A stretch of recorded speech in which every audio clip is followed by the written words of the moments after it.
bendecidos con toda bendición.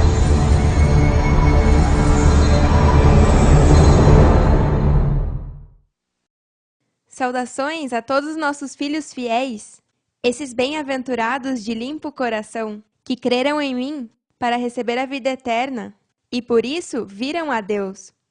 Que gozo estar de novo com vocês neste dia eterno, cheio de gozo, justiça e paz. É tão imenso o privilégio e o gozo que eu sinto a cada quarta e domingo, quando tenho que dar-lhes de comer do maná fresco. Essas palavras inefáveis que o rei Melquisedeque me dá para vocês. Que lindo, verdade? Saber que o rei nunca deixou de falar conosco. Que consolo tão grande, aleluia! No tema de hoje, vamos continuar com a segunda parte, dos sinais antes do fim. É bom ver todos os sinais que se aplicam a nós, para que quando o mundo os veja, entendam que estamos já vivendo os últimos dias onde Cristo está manifestada com suas primícias, e os que são meus nessa vinda são todos os que se unirão a nós nestes tempos. Começamos a leitura onde paramos no domingo, em Mateus 24, do 26 ao 51. Portanto, se alguém lhes disser, olhem, o Messias está no deserto, não saiam a ir buscá-lo. Ou então, se lhes disserem, olhem, se esconde aqui, não creiam nisso. Depois de ter chego aonde nós estamos, em pastos verdes, não podemos ir ao deserto para buscar nada, que é figura de regressar à dispensação anterior, porque lá não está nenhum Messias. E se dizem, se esconde aqui, não é certo, já que quando o Messias estiver presente, não se esconderá, senão que falará tudo o que Deus lhe dá para dizer. E se é enviado por Deus, então Deus mesmo se encarrega de que tudo o que falar esse Messias se cumpra, e que sua palavra chegue aos confins da terra. Por isso diz, pois assim como o relâmpago sai do Oriente e brilha no Ocidente, assim será quando vier o Filho do Homem. O Messias, quando vier, não se esconderá em nenhuma parte. E a frase como o relâmpago sai do Oriente e brilha no Ocidente significa que seria conhecido como uma pessoa que esteve em duas dispensações, o regime velho da letra e o regime novo do espírito. E esse Messias, estando em um corpo mortal, adquiriria a imortalidade, e isso será visto por todo o que estiver vivo fisicamente. Assim como os abutres, quando se juntam, indicam que há um cadáver perto, da mesma maneira, esses sinais revelam que o fim está próximo. Pode-se saber quando tem um animal morto, porque se veem os abutres voando, rodeando o cadáver, às vezes a pessoa vai dirigindo e vê. Dessa mesma maneira, está acontecendo nesses dias do fim. Estão se aproximando todos os que querem morrer a esse corpo pecaminoso carnal, como morreram vocês. Todos os caminhos conduzem a Melquisedeque-Lisbete, e por isso estão chegando tantos javeitas, e até as virgens insensatas estão regressando.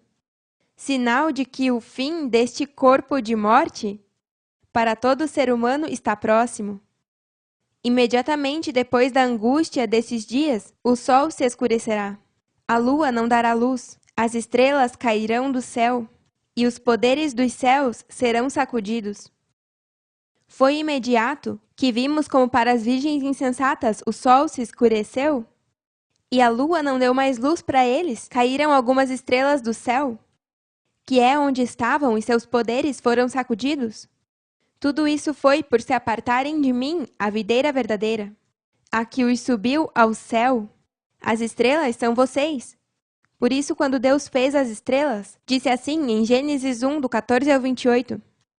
Então disse Deus, que apareçam luzeiros no céu para separar o dia da noite, que sejam sinais para que marquem as estações, os dias e os anos. Em vocês, a luz do mundo, é que podemos identificar os tempos nos quais vivemos. Por isso sabemos que estamos nos últimos dias, onde se cumpre todo o escrito na Bíblia. Por isso Cristo disse em Lucas 12, dos 54 ao 56. Logo acrescentou Jesus, dirigindo-se à multidão, quando vocês veem que se levanta uma nuvem no ocidente, em seguida dizem, vai chover. E assim acontece? E quando sopra o vento do sul, dizem, vai fazer calor. E assim acontece. Hipócritas, vocês sabem interpretar a aparência da terra e do céu? Como não sabem interpretar o tempo presente? Os chamados cristãos só sabem interpretar o que o olho humano vê. Eles vêm, dizendo por anos que estamos nos tempos do fim, porque há guerra no Oriente Médio e porque viram certas pragas se manifestarem. Mas o que eles veem sempre existiu. Não sabem interpretar o tempo presente que vivemos porque não conhecem sobre a criação espiritual de Deus? Acham que é através do que se vê com os olhos, quando o mundo de Deus é espírito e as coisas criadas por Deus são na mente do homem, como fizemos em vocês? Os céus, a terra, os animais, as árvores, as estrelas, o mar. Tudo o que Deus criou em Gênesis é tudo o que está na mente do homem. Em vocês, nossa criação espiritual é o princípio? Por isso é que vocês podem identificar o tempo presente em que vivemos, porque são a criação de Deus, os únicos seres espirituais. Continuemos em Gênesis 1, sobre a criação das estrelas, desde o versículo 15 em diante. Que esses luzeiros no céu brilhem sobre a terra, e isso foi o que aconteceu. Deus fez 2 grandes luzeiros, o maior para que governasse o dia e o menor para que governasse a noite. Também fez as estrelas. Deus pôs esses luzeiros no céu para iluminar a terra, para que governassem o dia e a noite, e para separar a luz da escuridão. E Deus viu que isso era bom. Vejam que está falando espiritualmente, e não sobre as estrelas do universo no céu. As estrelas iluminam na noite, mas aí diz: Deus pôs esses luzeiros no céu para iluminar a terra, para que governassem o dia e a noite. No dia não se vê as estrelas no céu. Como vão governar o dia? Nem tampouco a noite, porque há noites que não se vê nenhuma estrela. Mas se olhas no aspecto correto, que é o espiritual, verá que é a criação de Deus, e essas estrelas são vocês, a luz do mundo. Como diz em Mateus 5, vocês foram criados para deixar ver essa luz por todo o mundo das trevas. Para isso foram criados, para salvar os que estão na escuridão. Por isso vocês são recebidos pelos jafeitas, porque eles vivem em escuridão, e ao verem vocês, veem a luz e têm esperança de poder assenhorear no dia e na noite, como fazem vocês. O dia e a noite são figuras do céu e da terra, que está em suas mentes. Se continuamos em Mateus 24, versículo 30 em diante, vão ver como confirma. E então, por fim, aparecerá nos céus o sinal de que o Filho do Homem vem. E haverá um profundo lamento entre todos os povos da terra. Verão o Filho do Homem vir nas nuvens do céu, com poder e grande glória. Vocês são esse sinal nos céus, as estrelas que Deus criou. Ao estar manifestado o Filho da promessa, é que pode-se ver que o Filho do Homem está aqui. Hoje é que veio um profundo lamento entre todos os povos da terra, e é porque chegou a hora de deixar a passada maneira de viver, e o homem terrenal, que não ama a luz, não quer essa limpeza. Para os que estão nas trevas, essa luz molesta e transtorna. Não me canso de dizer que nem todos podem entrar pela porta estreita. Diz: verão o Filho do Homem vir nas nuvens do céu com poder e grande glória. E isso é porque meus santos anjos são os que estão informando ao mundo sobre a chegada do Filho do Homem, que é Cristo Lisbeth, e já chegou com poder e grande glória. O próximo versículo confirma isso. Enviará os seus anjos com um poderoso toque de trombeta, e reunirão os eleitos de todas as partes do mundo, desde os extremos mais distantes da terra e do céu, os jafeitas e as virgens insensatas. Agora, aprendam uma lição da figueira. Quando os ramos brotam e começam a sair as folhas, vocês sabem que o verão se aproxima? Da mesma maneira, quando virem que acontecem todas essas coisas, saberão que seu regresso está muito próximo às portas. Disse isso anteriormente? Bem-aventurados os que não viram e creram. Mas virá um tempo onde os que têm que ver para crer verão a ressurreição de Cristo Lisbete e seus santos anjos. Em verdade vos digo, não passará esta geração até que todas essas coisas aconteçam.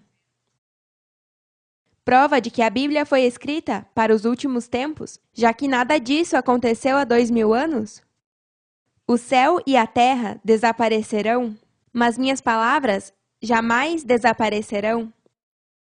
Essa figura significa que os dois, céu e terra, serão um, ao reconciliá-los, e já não haverá divisão ou separação entre ambos. E minhas palavras que estão escritas em suas mentes jamais desaparecerão, estarão aí para sempre, sinal da vida eterna, que darei aos que creiam em mim e em minhas palavras. Esse é o resultado de estarem escritas em seus corações. No entanto, ninguém sabe o dia nem a hora em que acontecerão essas coisas, nem sequer os anjos no céu, nem o próprio Filho, somente o Pai sabe. Isso é verdade, ninguém sabia que viria uma mudança de dispensação, nenhum de nós. Sabíamos que íamos viver o que estamos vivendo hoje? Só o Pai sabia e por isso me disse, o mundo vai ver a mulher virtuosa que você é. Eu jamais pensei que fosse dessa maneira, já que para mim, em ter o privilégio de ser sua esposa, me sentia como uma mulher virtuosa. Mas não sabia o que significava ser uma mulher virtuosa, até que entramos no novo pacto do regime do Espírito. Hoje se entende que sou essa mulher virtuosa, que veio para reconciliar o céu e a terra, a ajuda idônea de todo ser humano. E também disse que eu fui trazida para a transformação, algo que ninguém entendeu naquele momento. Uau, aleluia! Quando o Filho do Homem regressar, será como nos dias de Noé. Nesses dias, antes do dilúvio, as pessoas desfrutavam de banquetes, festas e casamentos, até o momento em que Noé entrou na arca. As pessoas não se davam conta do que ia acontecer até que chegou o dilúvio e levou a todos. Assim será quando vier o Filho do Homem. 2 homens estarão trabalhando juntos no campo. Um será levado e outro será deixado. 2 mulheres estarão moendo farinha no moinho. Uma será levada e a outra será deixada. Portanto, vocês também devem estar alertas, porque não sabem que dia virá seu Senhor. Mas entendam isso. Se o dono de uma casa soubesse exatamente a que hora vem o ladrão, se manteria alerta e não deixaria que assaltasse sua casa. Vocês também devem estar preparados todo o tempo, porque o Filho do Homem virá, quando menos esperem. Um servo fiel e sensato é aquele a quem seu senhor pode dar a ele a responsabilidade de conduzir os demais servos e alimentá-los. Se o senhor regressa e encontra o servo que fez um bom trabalho, haverá uma recompensa. Em verdade vos digo, o Senhor colocará esse servo encarregado de tudo o que possui. Mas se o servo é mau e pensar, meu senhor não regressará por um tempo, e comece a golpear os outros servos, a comer e a se embriagar? O senhor regressará inesperadamente e sem aviso prévio, e cortará o servo em pedaços, e lhe destinará um lugar com os hipócritas. Nesse lugar haverá choro e ranger de dentes. Assim mesmo foi quando eu me manifestei. Todos estávamos juntos nos deleites da mente terrenal, e de repente o Pai me levanta, e peguei de surpresa a todos os que me negaram. E só os que foram levados, ou seja, arrebatados em sua mente ao céu comigo, foram aqueles humildes de coração, que de verdade amam a Deus, creem que Deus é real e que cumpre tudo o que promete. Os que não estão comigo, com suas ações demonstram que Deus falhou com eles e não cumpre suas promessas. Porque se eu fui trazida para a transformação, como você vai se separar de mim? Hipócritas! Não amam a Deus, por mais que digam por suas bocas que o defendem e o amam. Com suas ações demonstram o contrário. Mentirosos? Logo veremos o choro e o ranger de dentes, por desprezar a salvação imerecida que Deus os entregou. Mas os que ficaram presos a mim são esse servo fiel e sensato, que fez um bom trabalho. E por isso hoje seu Senhor está contigo e tem a recompensa da vida eterna. Amém? Aleluia! Agora vamos ver como Paulo escreve a Timóteo, informando que nos últimos dias se manifestarão homens insensatos e maus. Outro sinal que vimos nessa manifestação de Cristo Lisbeth. Aparentam ser piedosos, mas sua conduta desmente o que te fazem pensar. Em 2 Timóteo 3, do 1 ao 5. Sabei, porém, isto, que nos últimos dias virão tempos difíceis. As pessoas estarão cheias de egoísmo e avareza, serão presunçosos, arrogantes, blasfemos, desobedientes aos pais, ingratos, ímpios, insensíveis, implacáveis, caluniadores, libertinos, impiedosos, inimigos de todo o bem, traidores, impetuosos, orgulhosos e mais amigos dos prazeres que de Deus. Aparentarão ser piedosos, mas sua conduta desmentirá o poder da piedade. Destes, afasta-te. Isso significa que com essa gente não se envolva para fazer o mesmo, mas sim para exortar e admoestar. Vejamos o que diz o profeta Isaías para que vejam como a ira de Deus está sobre eles, no capítulo 9, versículo 19. Por causa da ira de Melquisedeque Lisbete dos exércitos, se escureceu a terra, e o povo será como o pasto do fogo. Vocês são os que avivam esse fogo, ministros, chamas de fogo. O homem não terá piedade de seu irmão. Com as ações de amor, é que vocês demonstraram ter piedade de seus irmãos que estão mortos. Que piedade demonstraram as virgens insensatas para com vocês? Nenhuma? Como lemos na carta a Timóteo, diz: aparentarão ser piedosos, mas sua conduta desmentirá o poder da piedade. A prova está no pudim? Ninguém pode me enganar com palavras e falsidade. A árvore se conhece pelo fruto que dá, e ninguém pode se esconder de nós, porque trouxemos luz ao mundo, para manifestar tudo o que está nas trevas, mas não para condenar, senão para salvar e limpar toda essa imundície que está nos homens. Deus disse que terá piedade de seu povo.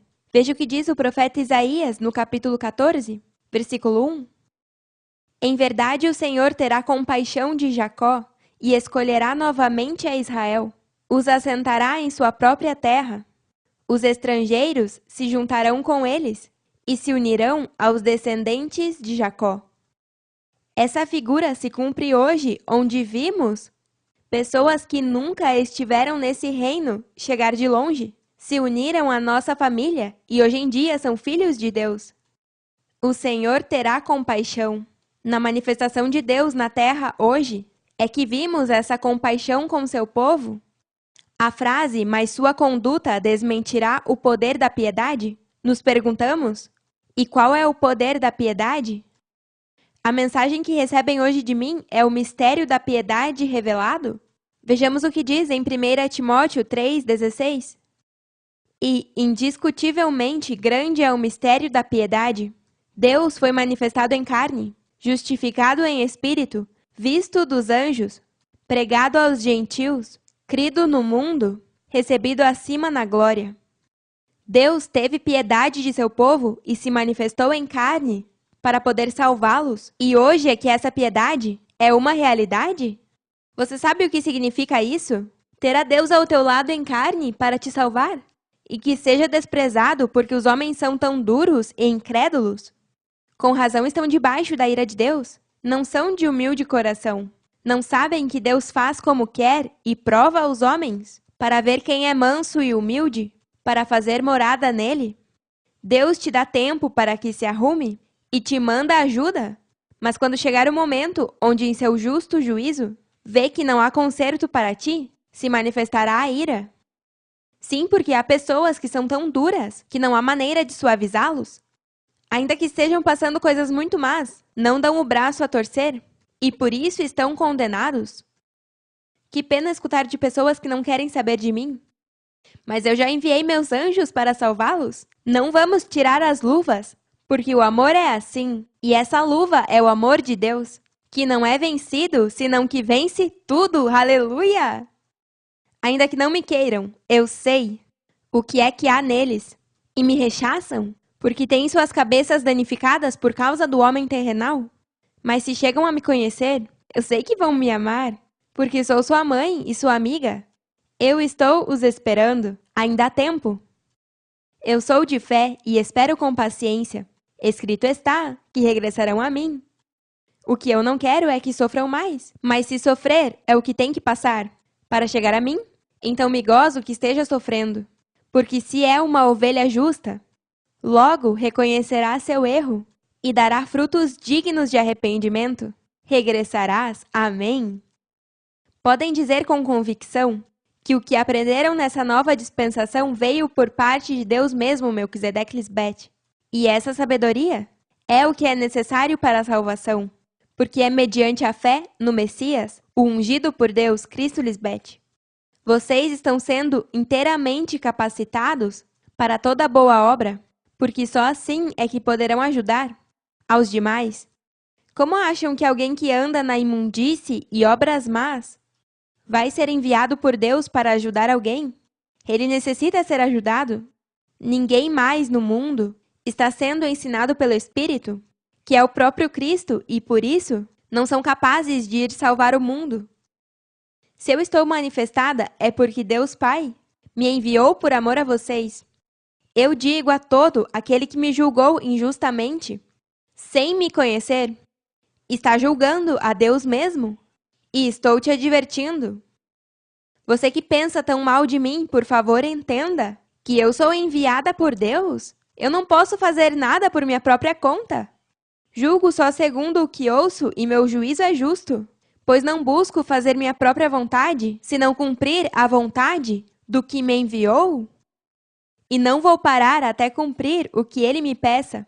Eu tenho que ser fiel ao meu rei, e não aos homens. Ainda que você não goste de me escutar, eu estou aqui para te salvar da morte física. Graças a vocês, meus santos anjos, que são meu testemunho fiel, é que o mundo saberá quem eu sou, como diz em João 5,36. O testemunho que eu tenho é maior do que o de João, porque essa mesma tarefa que o Pai me encomendou para realizar e que estou fazendo é o que testifica que o Pai me enviou. O testemunho do edificador sobre mim é válido, mas o de vocês tem mais peso, porque as obras que estou fazendo em vocês testificam que fui enviada pelo Pai. Se eu não estivesse fazendo mudanças em vocês, então ficaria claro que eu não fui enviada pelo Pai. Em todas as chamadas igrejas, você vê como esses chamados pastores não podem fazer mudanças nas pessoas, e é porque não são os enviados por Deus. A conclusão é crer na que Deus enviou para te salvar, e essa sou eu. Se não crê em mim, então nunca vai herdar a vida eterna. Eu sou a única que te garante vida eterna se me seguir. Vejamos o que diz em João 3, do 14 ao 21. Como levantou Moisés a serpente no deserto, assim também tem que ser levantado o Filho do Homem, para que todo o que crê nele tenha vida eterna. Quando Moisés levantou uma estátua de bronze no deserto, era porque o povo estava se queixando do maná e não o queriam, porque preferiam os deleites passageiros do Egito e morrer. Por isso Deus, em sua ira, fez com que Moisés levantasse uma serpente de bronze, que é figura de Cristo Lisbete. Lembrem-se que a rocha que desprezaram foi Cristo, figura do que vemos hoje. E diz em Apocalipse que o Filho de Deus tem olhos que resplandecem como chamas de fogo e pés que parecem bronze reluzente, figura de sua autoridade e poder na terra.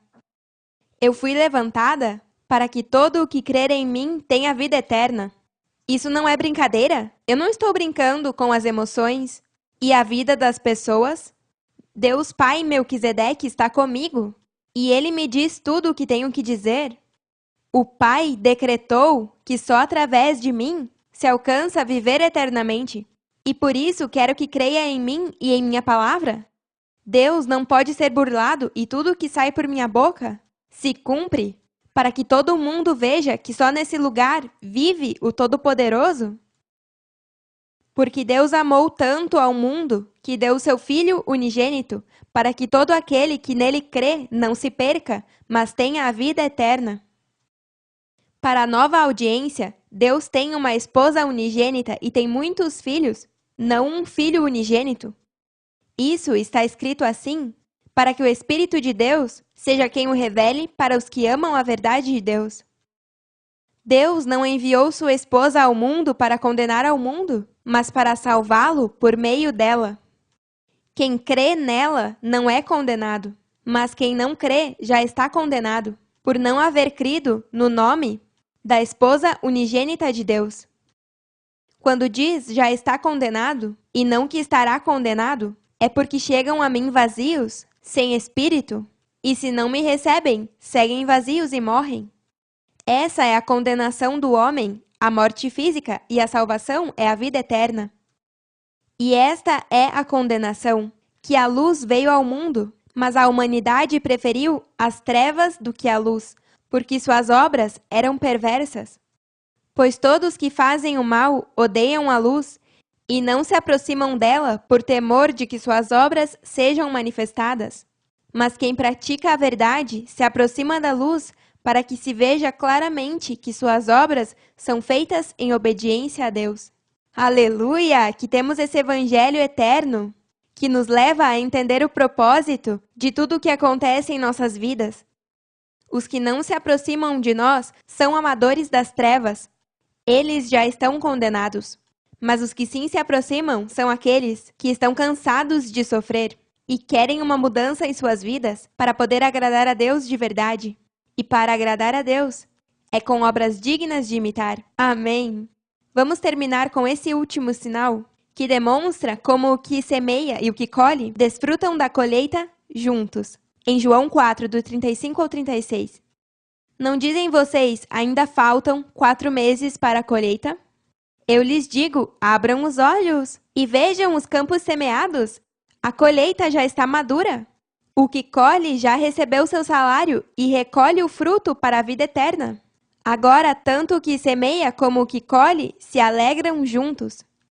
Se Cristo semeou há 2000 anos, você acha que tem sentido que não receba sua colheita nessa mesma era?